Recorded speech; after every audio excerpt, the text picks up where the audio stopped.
Hello Mouses! We're going to get straight into it because we've got a few things to talk about today, so let's roll VT!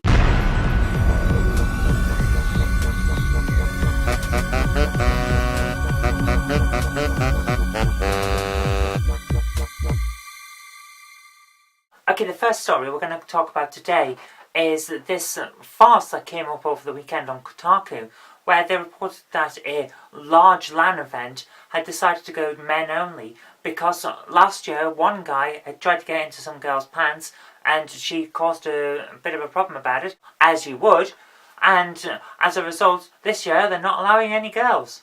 Rather than just kick out the guy and say, oh, that guy didn't act very appropriately last year, so he can't come this year. No.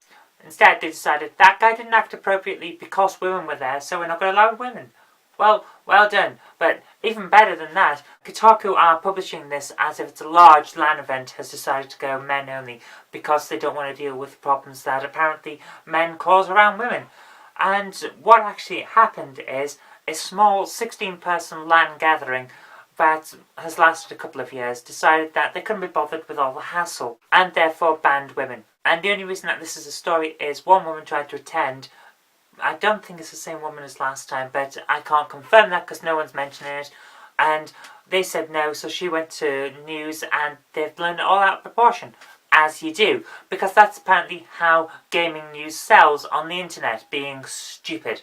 Now, I'm not going to defend the guys who decided that the best way to sort out men's problem with women is to get rid of women, because, let's face it, they're going to sort themselves out within a generation. But, Kotaku, do your work properly, or don't do it at all. This is just stupidity. Everyone's been calling you out on it since this broke on Saturday, and now you've made yourselves look really stupid. So well done on that one. On to other news. An archaeological dig in Cambridge has uncovered the mass grave of a woman and a cow, and no one knows what the hell is going on.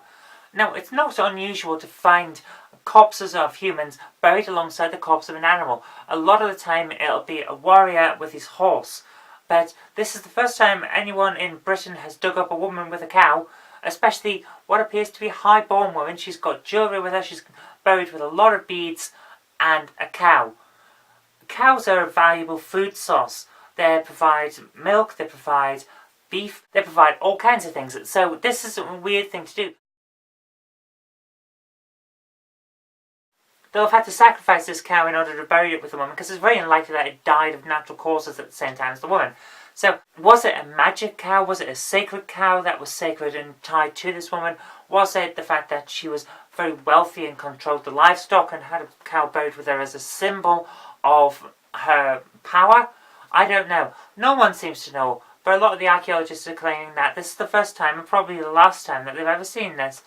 And I agree, it's the first time I've ever heard of a woman being buried with a cow. Okay, on from the weird to the totally stupid. The boss of the Royal Bank of Scotland, and therefore the guy who basically runs the big company that runs NatWest, Royal Bank of Scotland, and I think Lloyd's as well, but I'm not entirely sure, has come out and said all the problems that have caused people to have banking issues with NatWest and Royal Bank of Scotland are down to a badly upgraded piece of software. Now, I don't know about you, but when I was one of the civil service IT people, one of the things that we did was not upgrade things live without making backups.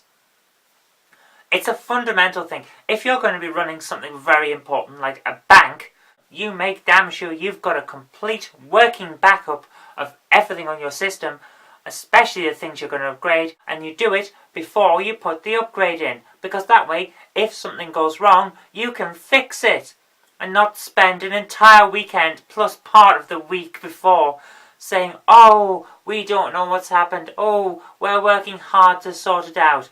No, you make sure there's a backup, because when it goes wrong, you can then resort to backup. This is just stupidity. These people are morons.